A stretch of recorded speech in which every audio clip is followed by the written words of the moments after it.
Oh, whoa. Hello? I can't Hi. hear there. Can you? Oh, we can't hear you, Sharon. I'm here. Stevie, I'm can here. we hear Can you? you hear? Yeah, I hear I can Stevie. hear you. Can you hear Sharon. me? Yep. Yep. Okay, I can hear you. Sharon, I can't hear you. She said she was sick. She wasn't going to talk much, but I didn't realize she's going to play this on us. She's gonna silence herself. Donna's in charge.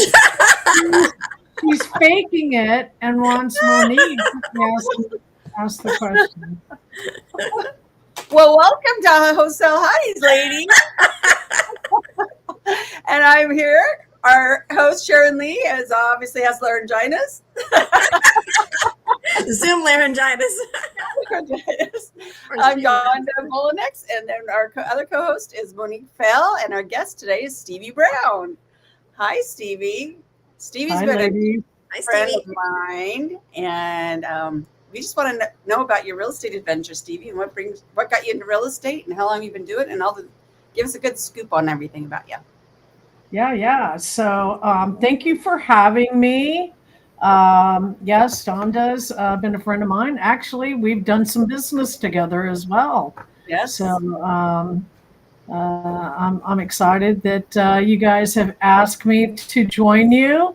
What started me in real estate? That is quite the story. I actually was on sick leave from my job. I was vice president of sales and operations of a solar company, and I was looking for an escape.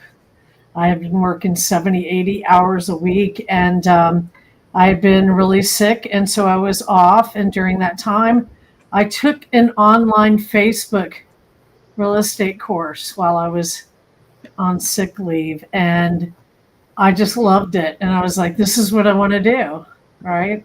My mom had been in real estate investing back in the day, and I just knew that at that point that it was kind of a calling. There were some, I'm not like super religious, but I was definitely raised in the church, and there were some, things that were said that I felt that there were, some God shots in there, right? And I was like, I went to my doctor and I said, I need some more time because this is what I want to do. And I need to figure out how to make it happen. Okay. And so the doctor said, yeah, you do need more time. You are on stroke level blood pressure, how high my blood pressure was. And so she wrote me 30 days off. And I was thinking like all I need, just give me another week so I can kind of figure some things out. And so she gave me 30 days off. And during that time, I just kind of put some things together, and I got the so-called balls to tell my owners of the company that I was leaving. And it was a little bit more than just I'm leaving, I'm out the door, because I helped build this company with these guys, and they were friends of mine. And so, it was kind of a divorce. We had to kind of separate things. I was part owner of the company and things like that. But I knew right then that I kind of burned some bridges. Like, I'm doing this and I got to figure it out. And I have no idea what I'm doing. The course I took, it talked about wholesaling, fix and flip, burrs. I mean, it talked about every strategy possible in a matter of 7 days. And I was like, yeah, I'm in. That's what I want to do. And I was like, okay, well, what exactly am I going to do now that I quit my job, right? And so I proceeded to talk to some people. I knew that I needed to get out there in front of like investor groups and things of that nature. And I was, I'm not a shy person by any means. But I was also nervous because this is a space that I've never been in, right? And so I had to really put myself out there. I decided to look up some decided to look up some investor groups and things of that nature. And I went to some investor meetups. I met some people, and I met somebody, and they said, well, you should take a wholesale course. And so I did. I bought this wholesale course. And before I bought the course, I had looked on some YouTube channels and saw Pace Morby. And I was like, man, I really like this guy. And the lady I was getting ready was talking about the wholesale course. She was an agent, a pretty big agent here in Phoenix area. And she goes, do not buy that course. That guy does not know what he's talking about. You should not buy that course. You should not, follow that guy. Do not do that. And so anyways, I did end up buying the course from her, and the course from her, you could have access to it for like a whole year, right? And so I bought the course from her, and the access ended. They went bankrupt or whatever. These people like dismantled within 4 months. And I'm like, oh, what? I couldn't believe it. So I started following more of Pace and more of Jamil. And then they would have meetups and stuff. So I started going in those meetups and really rubbing elbows. And I thought, well, I'm just going to learn all this stuff through osmosis. And Right. I mean, I would literally, guys, if you saw my house, I literally had my entire kitchen. I had it plastered with notes and, whiteboards and, index cards and affirmations and everything, because I had to learn it. There was no going back.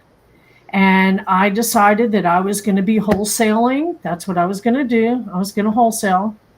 And that's what I tried to do. And at one of these meetups, I met a girl named Susan. And she apparently was on some kind of team. And she said, I don't think these people know what they're doing. And she goes, you seem like you know what you're doing. And I was like, are you talking to me? And so she goes, do you want to work together? And I was like, sure. Yeah. And she seemed like more of an integrator person, and I'm definitely a visionary, And so I was like, okay, I could use this kind of girl, Right. And so we started working together, and the first house, we started targeting Florida. And the first house that we were getting ready to get under contract, she goes, I got to tell you, my husband and I had planned this trip to go away. And I'm sorry, they don't allow phones where we're going. And I'm like, what? What do you mean? And she goes, they don't. So I will not have access for an entire week. Well, guess what? The LOIs that we had sent out got accepted. And this coach that she had hooked us up with, right, told us that we were going to tell them that in the LOI that you're going to close within 5 days. Okay. Yeah. Yeah. Okay. 5 days. I think it was my coach actually in this wholesale thing. I think it was my coach. I take that back. Told them we were going to close within 5 days and that it's all cash offer, right, and all this stuff. So the lady told us after we got the contract accepted, of course, who's not going to accept that contract, right? So said, yes, we'll accept it, but we need proof of funds. And I'm like, what is a proof of funds? And can you explain to those who are listening that maybe don't understand what that is? Yeah, a proof of funds means that you have the funds to purchase this contract. So you can get proof of funds from a JV partner, a hard money lender, a private money lender, right? And so I was like, I called this agent who supposedly sold me this stupid wholesale thing. Where do I get a proof of funds? Where do I get a proof of funds? And she said, well, just go to besttransactional.com online and they'll print one out for you. So I went there and sure enough, they did. And I sent it to the agent. I was so excited. I was like, that was a close one.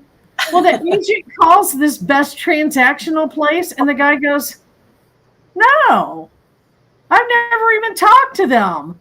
I'm just a website where people go and print it out online. I don't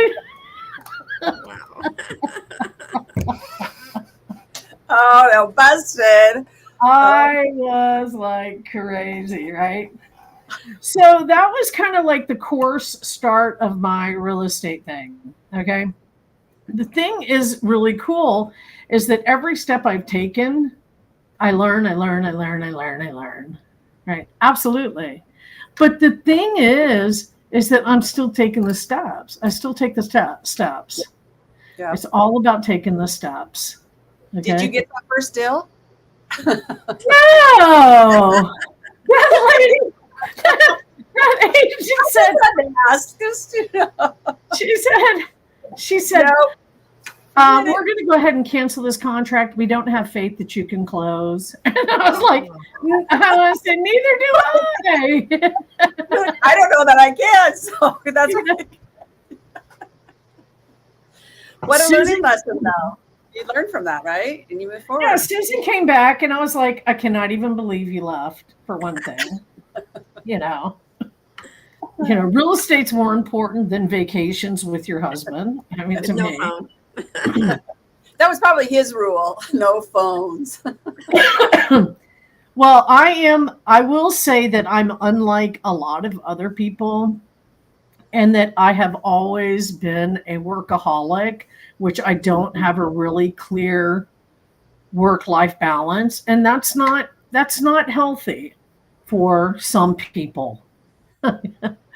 For me, it works. I've always loved what I do. And for me, it works. I love what I do. And I get off on it. I get off on making things happen. I get off on closing deals. I get off on, oh, we got another one. I get off on that. That's fun for me. I do take vacations, but I also work on vacation too, and to some people, they actually unplug. I try to unplug and I do on certain things, but I just can't completely unplug and say, okay, I'm not going to talk work for a week. That does not happen for me. That will never happen for me. I'm just not one of those kind of people. So anyways, That was the start, ladies. That's how it started. So I ended up joining Sub 2 shortly after that. I went to Growth Summit, met some people in Sub 2, the Milanazos, who are leaders out in Colorado. They asked me to join their team. I ended up joining their team and started working on the phones with them, and then started training baby elephants and thought, well, if I'm training baby elephants, maybe I should be in Sub 2. So I joined Sub 2 after that. Yeah. Yeah. I know Stevie was one that helped me to talking to agents where how to take and convert them from a no to a yes, or at least a maybe, where they're maybe were very close-minded. She's got really great sales skills. What are kind of some tips that you would kind of maybe share just briefly with people? I know you don't have to go into the whole thing, but it was very helpful for me when you taught me those things. Well, I think one thing is, and I know I look 29, but I have been in sales for a long time. I will be 59 in October, but I've been in sales all my life. And so I think the thing that Pace even talks about is it's just having a conversation with people, right? It's truly about having a conversation with people. And a lot of people are scared to do that, right? I don't have a fear about talking with anybody. And I think that When someone hears that fear on the other line, they're like, whatever that case may be. But if you go in with total confidence and I love agents. I love getting agents on my side to do business with me. Right. Especially now, there's so many properties that are on the market. I don't do a lot of direct to agent business right now.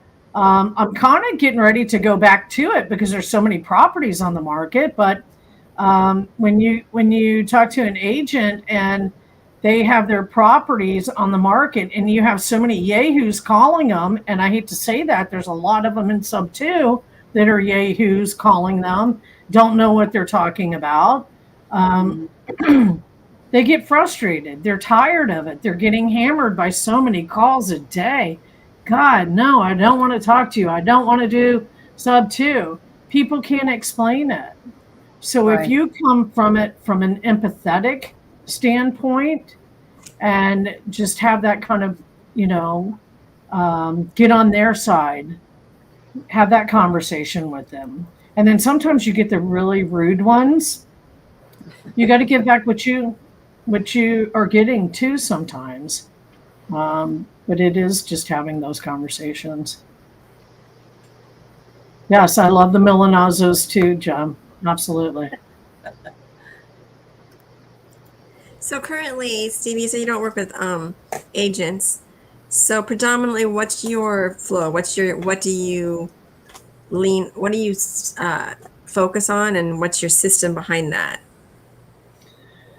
So I do work coast to coast. I focus on 50% acquisitions and about 50% dispositions. And my acquisitions are mainly foreclosures. So I am a foreclosure specialist. And so we target foreclosures. We try to help people. Our main focus is to try to help people stay in their homes. I will say that probably 85-90% of them aren't able to do that.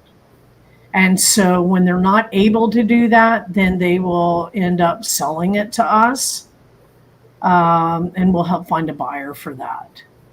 And then there are those times that we're able to help them stay in their home, which is great.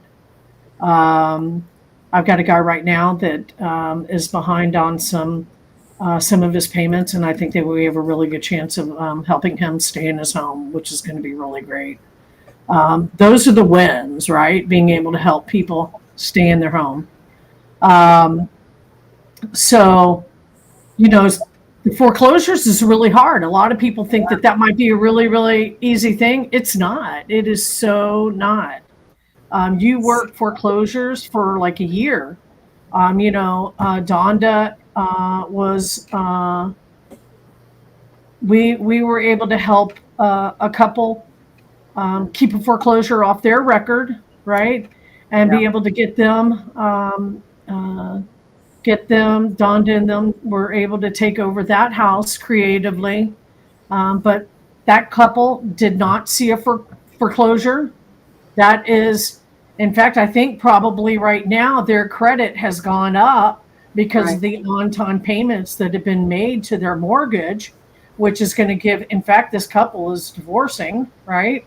And so the good thing is that this couple now, even though they're divorced, right? They now have, because of the on-time payments that have been made to that mortgage, their credit is being repaired, and now they're being able to go on and do things with their credit.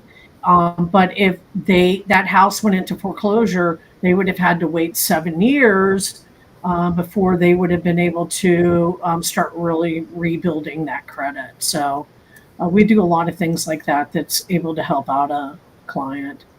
The other part of our business is dispositions. So there's a lot of wholesalers out there that will get contracts that are locked up, but don't really know how to find a buyer. And so we're able to find buyers for them. We do have investor lift cartel mode, which It's pretty expensive to have, but we have millions of buyers on Investor Lift.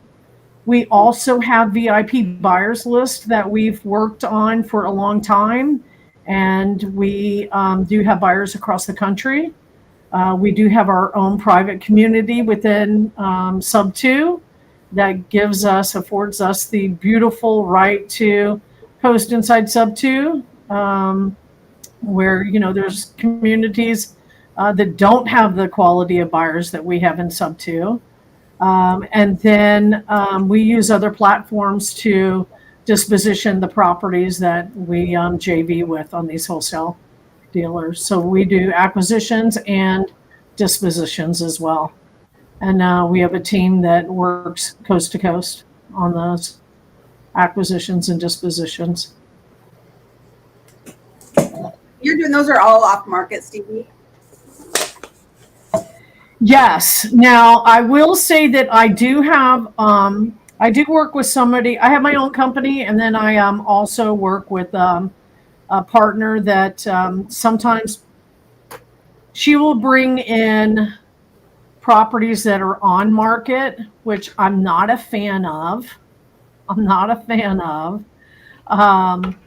But we do rarely work with on market properties.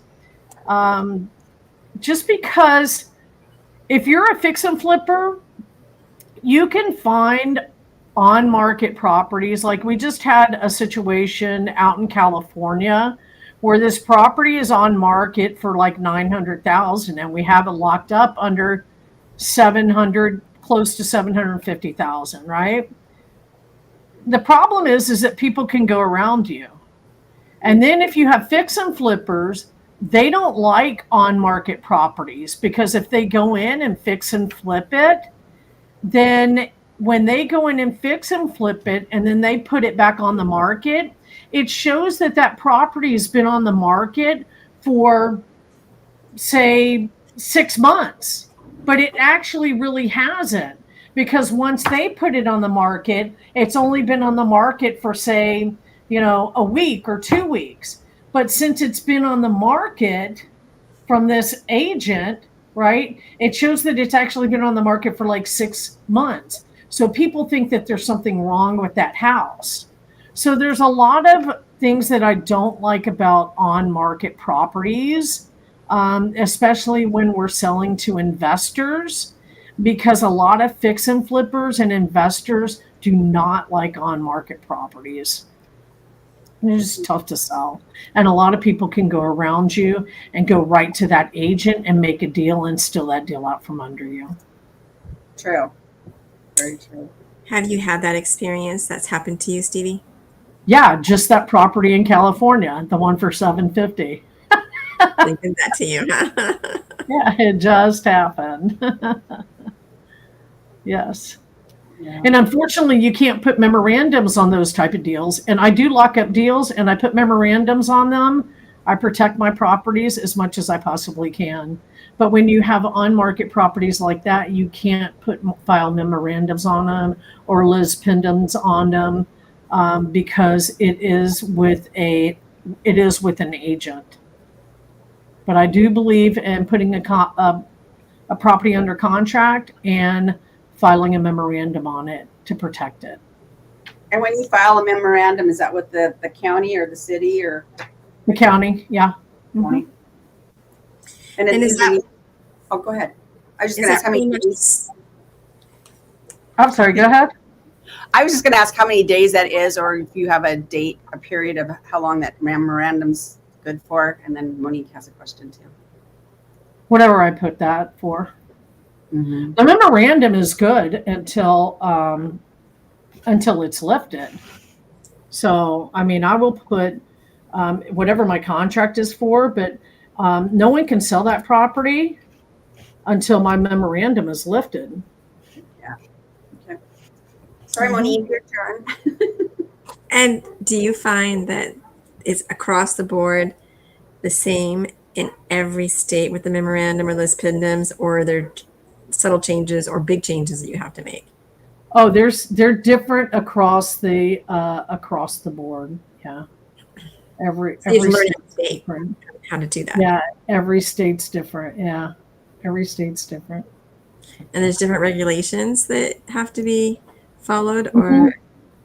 Yeah, every state's different. Like in California, you have to have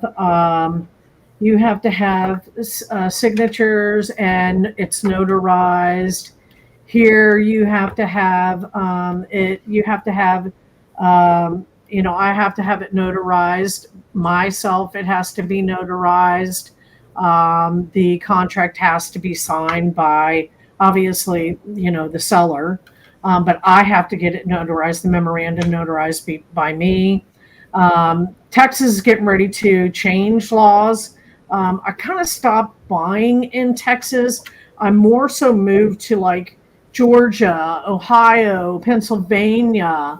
Those are really hot markets right now. I really like those because I can go in there and I'm kind of shifting to doing some.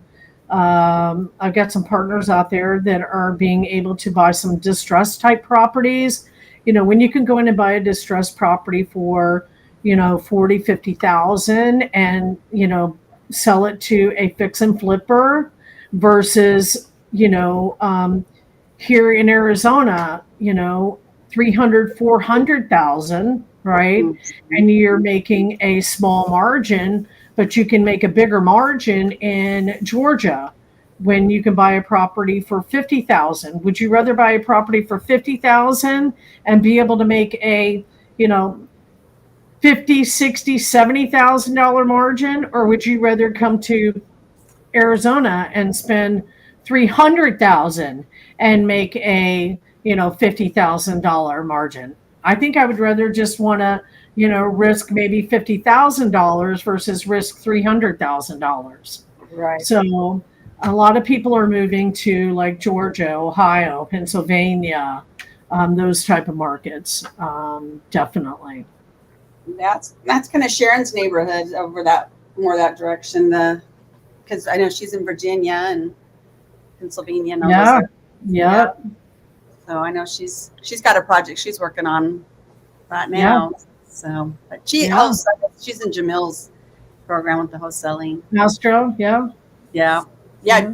Didn't you have the Astro Blaster, or did you? I did have Astro Blaster, and then I ended up going to REI Reply. I had some issues with Astro Blaster, and then changed. Yeah. Do you have Astro Blaster, Sharon? No, you did. Yeah. So I know a lot of investors like to invest in Ohio. Do you find that you mentioned that properties that are less expensive are a little bit easier, and if you're going to get the same amount of money, it makes sense to invest in those places? But are there other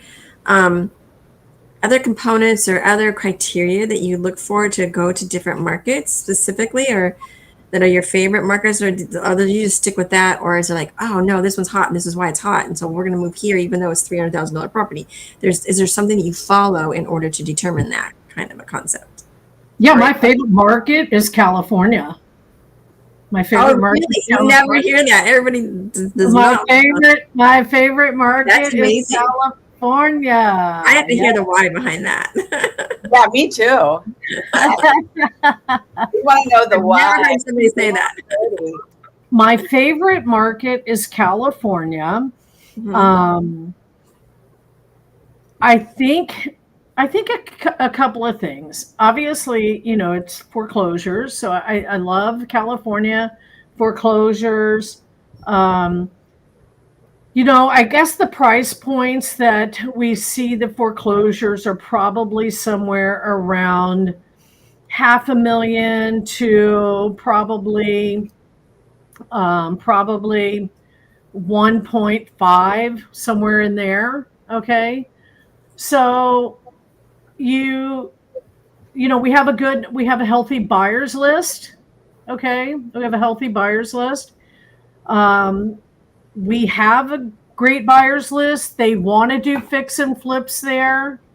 And there's good spread. So when you have, I look at when I pull a list for like foreclosures and I'm looking for foreclosures, I don't just pull a foreclosures list. I pull a foreclosures list and I put a foreclosures list with an amount of equity in it. So I don't, you know how some people like, and I love Myron. Don't get me wrong. Everybody knows Myron, I imagine. Okay. So Right. like Myron, I love his LOI blaster, low equity, all of that. Not Mama. Mama here does not want to do low equity. Okay. Mama wants lots of equity. Mhm. So when we pull a list, we want high equity, because if we have to go and sell the house, we have to have a spread that we can make. Right. Not just me, but my investors have to have a spread that they can make. They're not going to go in and buy a house that doesn't have any equity. You can't sell those. Those are sitting on the market for 6 months, not selling. Pace doesn't even really want to buy those. Pace is buying them just to show people that they can be sold, right? Okay.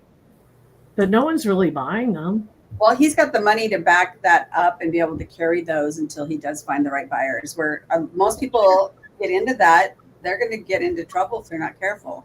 Right. No, too many. Yeah. Look at Kevin. Kevin had a whole portfolio of low equity sub 2 deals, and he couldn't even rent them out. So he sold them off. He had so many that were not renting, and he just sold his portfolio. And now Lorraine is liquidating left and right. Mm. So when you have all these low equity deals, they're not doing anything. You can't rent them. They're not cash flowing. You can't rent them. I don't want them. I want equity in the properties.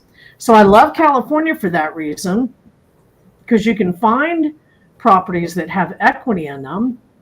And I love that. So the reason why I like Georgia and Ohio and all of that, I like those for like off-market distress type properties, which I just recently started targeting, not just foreclosures, but just started targeting off-market distress type properties. And that's why I kind of started having some of my VAs go try to find those properties, but also let's go talk to some agents and see if they'll throw us some off-market properties, and we'll help them. Right. We'll partner with them.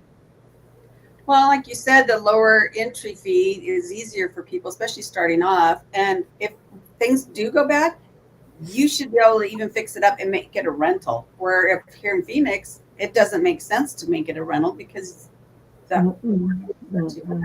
yeah. Have you personally, Stevie, do you hold any of the properties that you find yourself, or do you buy them yourself and fix them up and sell them? Or do you just like strictly you're getting them, you're giving them to a buyer, and you're moving on?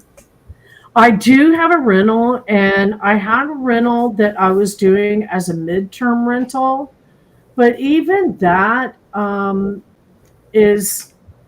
that kind of was really hot and then not. And so I actually used to keep that one like completely rented, no problem. And then that started like going to the wayside, because what happened is that the traveling nurse industry, they started taking away all the high pay for those nurses. And so then I started going, okay, well, I'll take a look at some longer term renters, right? Mm-hmm. And so now I kind of go back and forth. And then I've gone where I've had some of those rooms not rented, where they've been vacant. And so generally in Arizona, I will say that I went with even having the summer months rented out, but this is the first summer that I didn't have the summer months rented out. So Yeah, I mean, it's generally in September you'll see a pickup in the furnish finders, inquiries. And even on furnish finders, it used to just be traveling nurses. Now you get everybody. Right. Now you get, I mean, Joe Snowbird. Schmo working as an Uber driver, Yeah. wanting to rent your room, you know? Yeah. And snowbirds traveling through and stuff. I know we get on ours in Bullhead, we get the snowbirds or the traveling nurses, but ours has been more traveling nurses, but still we do get a lot of requests for snowbirds because they want to, but they don't want to commit to buying something.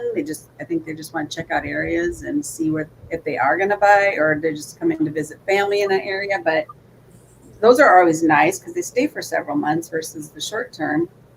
Yeah. But then you got to furnish it and you're paying all the utilities and all that too. So, Mm-hmm. yeah. So, and you got to bottom right, I think, too, because otherwise, if it sits vacant, you're not going to make any money, and you're barely making money if you buy them high still, right? Yeah. This one, how long ago? The one that you rent out?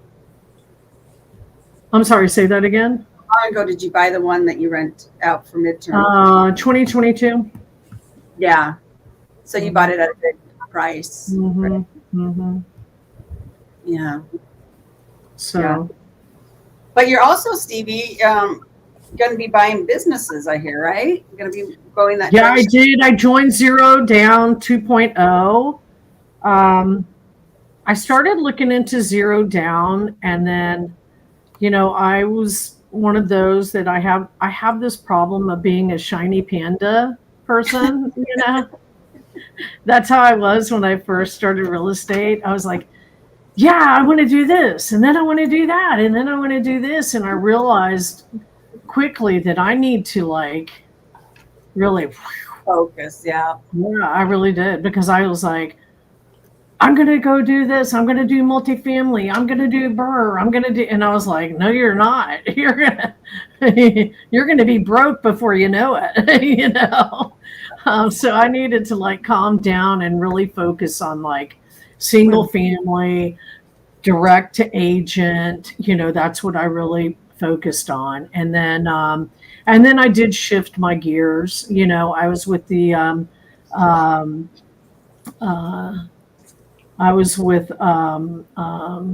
the Milanazos for a while, and then I went off on my own. Right. And I'm super grateful for them and what I learned. And then I went off on my own. And the thing is too, when I went off on my own, I ate a lot of humble pie and learned a lot too. And it's all trial and error. I don't ever want to say that something was good or bad. If I can learn from something, it was great. It was awesome because I got to learn something, right? So I don't want to pass judgment of whether something was good or bad. It was definitely good if I can learn something, And that's the best mindset you could possibly, instead of thinking, oh, I failed. Instead, what did I learn from this? That's right. Yes. And how can I move forward? Those are such important factors in life, anything really. Absolutely. And I don't want to do shit over the public. I'm sorry, say that again, Donna. It definitely gets in your blood. I think there's people who think it's fun and they get in and then they're out of it really as fast as they got in, they got out. But then there's people like ourselves, all four of us ladies here, that it's been in our blood, and you got involved and you realize how much you enjoy this, even though it gets very difficult at times. It gets very stressful at times. You don't oh, I'm going on vacation, bye-bye, like you said, and just walk away from your job and your W-2.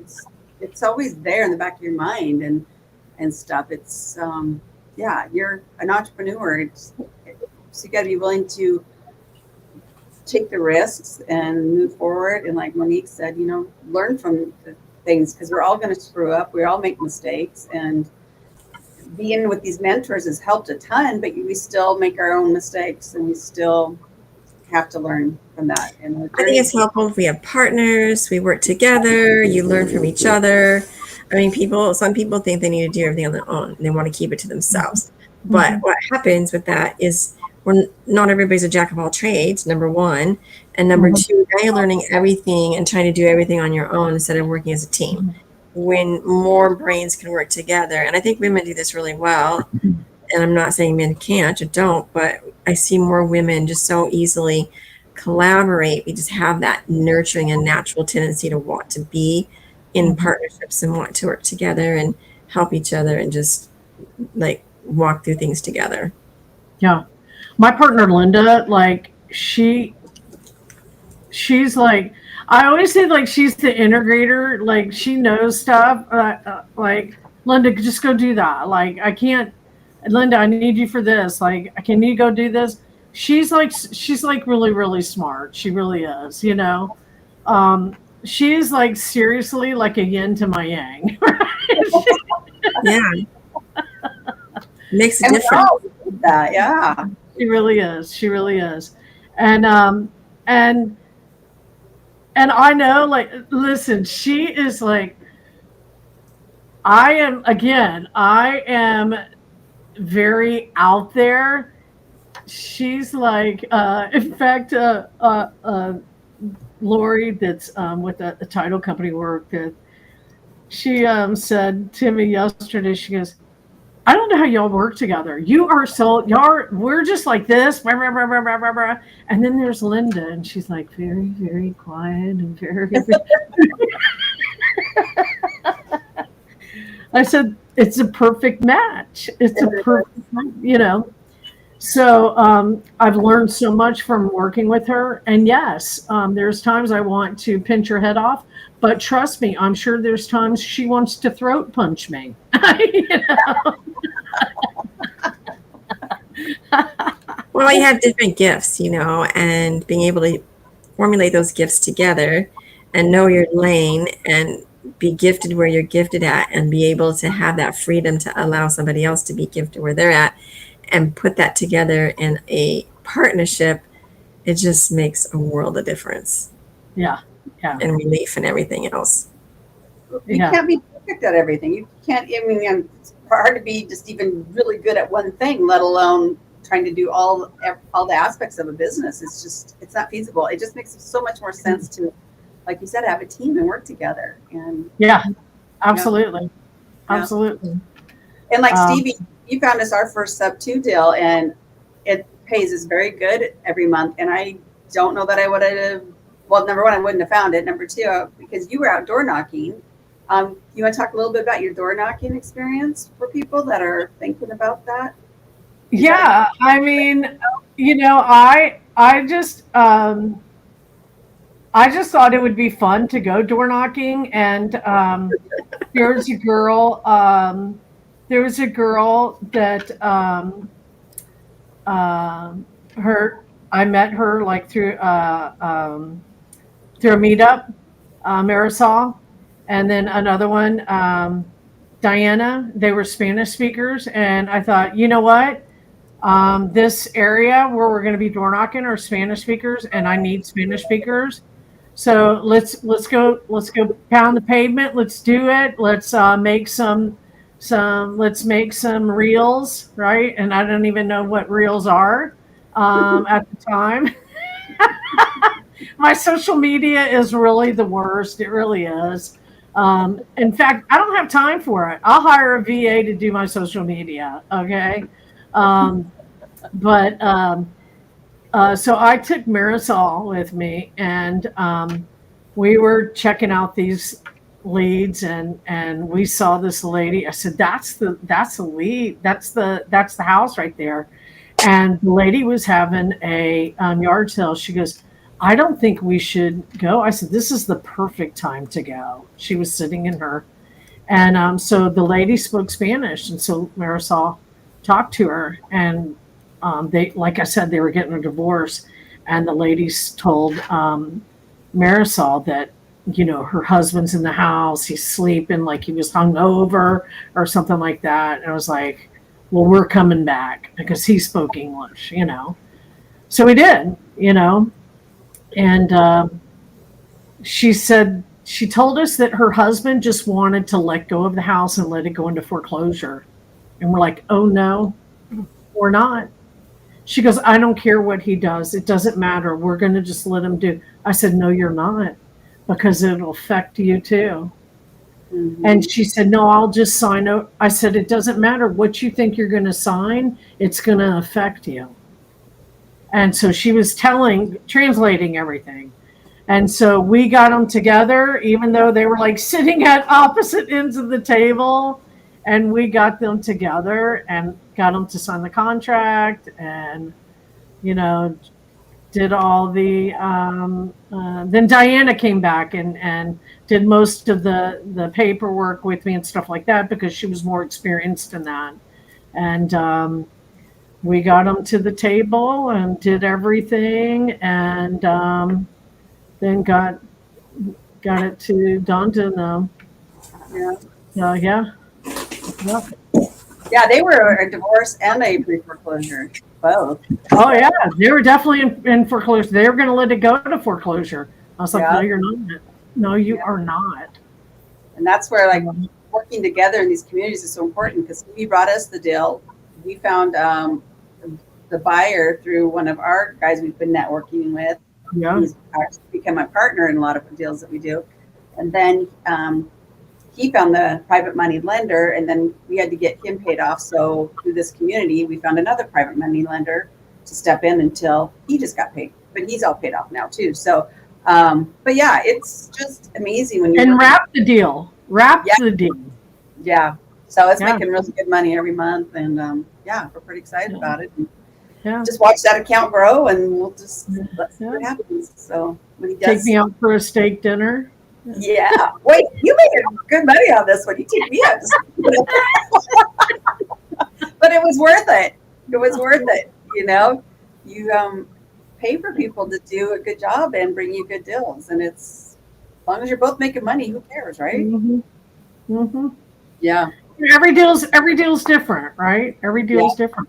Some deals I'll make, I don't know. I think maybe the lowest. I don't know what the lowest deal is, but well, that one we spent several months on in Crestview, Florida, we didn't make anything on, but we did get them out of the mold house and into a rental. Yeah. That was very time consuming. So, do you have a criteria that you'd like to set? Say, okay, you might look at anything, but specifically, what do you like to see that, like, keep it, don't go lower than this, keep it in this range? Are you talking about like a specific buy box or something? Yeah. No, I don't. If the numbers make sense, I mean, I have so many bird dogs, or they're saying they're bird dogs, but I have a lot of people coming to me saying that they're bird dogs, and I'll talk to them and I'll say, this is what I want you to go and do for me. And I'll be honest with you, I will say out of maybe 10, let's just say 10, 2 have actually been bringing me some deals. That's sad. Right? So, but that shows you the people who actually take action. Okay. But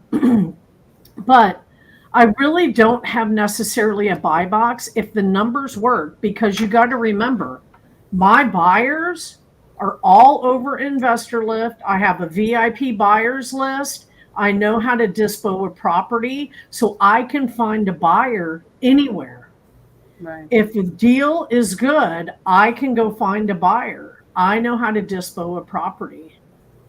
Mm-hmm. So it's not a set buy box. Because you're not a get buyer. You're exactly working for all the end buyers. Exactly. Exactly. Do you have a specific fee that you'd like to stick with? A big fat fee. Right? Hey, Sharon has texted me since she can't talk. What is your best story and your best deal and your worst deal? Ooh, my best assignment fee was $104,000. Nice. Ooh. Was that on a single family? Isn't that California? That was my own. That was with my own company, and that was on a single family out in California. Yep. California. And then my worst was I don't know, maybe. Crestview. What'd you say? Crestview, Florida, where we didn't do. I mean, Did we got make anything on that? Did we even sell that? I don't think we even. Remember, we tried to hook her up with the short sale so she wouldn't have it go against her credit. Oh yeah, we didn't make anything on that. I don't even consider that a deal because we didn't sell it. You know what I mean? We just sent it to short. We just sent it for a short sale. So I mean, just helping somebody, you know. No, because I just learned from that, you know, so that was still beneficial. A nightmare one that took you maybe 1,000, maybe, you know, something like that. Nothing where you found a dead body, like what is it, the Bash Bros story? They have no, but I will tell you that here's one that I'll tell you about. So there's this deal up in Cali, and there was this this lady, and this whole time I'm talking to her name was well, I won't say her name, but we'll call her Antoinette. Okay. We'll call her Antoinette. And so I'm talking to her the whole time, and like I knew that she was kind of like out there, right? Yeah. And so and there's a lot of them that are out there. But anyways, her name is Antoinette and stuff. And look, the houses that you get are like, they're trashed. I mean, they're just trashed, you know. I mean, like really, really bad stops and stuff. And so anyways, it was a foreclosure, and you know, I mean, I don't know why, like I don't know that like the pictures or something was really off, and my agent that I partner with out there and stuff went and got doc signed, and you know, got the DocuSign and all of this, and she was saying, you know, never said a word about Antoinette, never said a word, but just said, and never said anything about the house. Okay. And so then it was like, you know, we need you get packed because you've got to be out of there. And I'm serious, you've got to be out of there because we're closing and all this. And Antoinette just kept saying, you know, you just don't understand. You know, these people are going to come and get me. And I'm like, what do you mean they're going to come and get you? And they're going to attack you and just all of this stuff. And then started freaking out, like, you know, they're going to come and get me. I'm sitting out on the porch, I'm smoking, and these people are going to come and attack me. And then sends a picture, and Antoinette ends up being a guy. I guess it's a trans guy or something like that, which I had no idea, right? I did not know, but I mean, went into full like paranoid mode, and then I had to get a total. Is that Angie Milanazzo? Is it not? Powerhouse. Is that Dominic? So it's a powerhouse couple. It looks like their picture. But anyways, I had to get pictures of the house. The house was terrible. It was hoarder house. And I had to hire somebody to come and move them, right? And oh my God, Angie, I was just talking about you. I was just talking about you.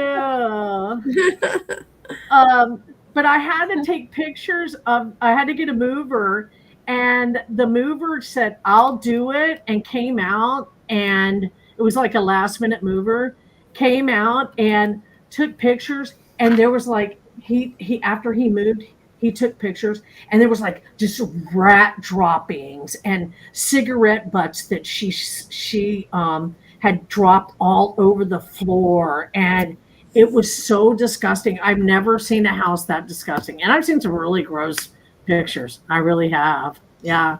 Did you ever find out what she was smoking? No cigarettes, but she was smoking with the rats. Oh. Yes, Angie, I was just telling them how you are the one that I met at the Growth Summit and started my little sub 2 career with you and the gang, and how grateful I was for y'all and how much love I have for you guys. I wish you were here. I love you. Yes, yes, yes. I love you. Tons. Always, always, always. My love goes out to you guys for sure. I love those guys, no doubt. It was a good start. Good Yeah. people. Angie actually used to be on here with us on a regular basis. Yes, I love them. They are fantastic. Yeah, Angie. In fact, I do dispositions for Angie's team now. I do dispositions for cool. Yeah, I do dispositions for them. Yeah. Oh, they're going to be here in October. All right. Yeah, I do dispositions for their team. Well, let's do a birthday celebration. We got Jim and Stevie's birthday in October. I don't know, maybe October 9th. it's the 7th. Yeah, you guys are really I'm going to be close. 29. I love it. You're almost caught up to me. We're getting close to the top of the hour, Stevie. So tell us if you have any other like advice for listeners, or what's the first step someone should take if they're wholesaling or doing foreclosure, whatever you choose to kind of chat about real quick and kind of give a quick little scenario. Do this, and I would say definitely don't quit your job. I would say don't quit your job. The other thing I would say is definitely collaborate. I will tell you that, when I was with the Milanazos, one thing is that, I wish Angie was on earlier because, like I told you guys, that I ended up leaving and I ate a lot of humble pie. I wish you had heard that. That's funny. But yeah, collaborating, getting on with some people that really know what they're doing and stay with them, learn, collaborate, get with people because I did learn so much with them, but then I had ego and I really thought that I knew a lot more than I did. And the thing is that I didn't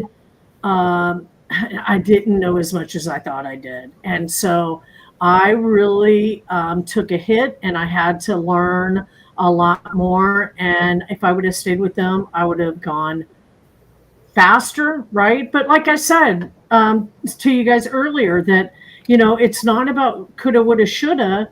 And it's not about placing judgment of good or bad on something. As long as I learn something, it's a good thing, right? But I do look at those things and I think, well, what if? Well, guess what? I can't go backwards, but I did go forward and I learned and learned and learned.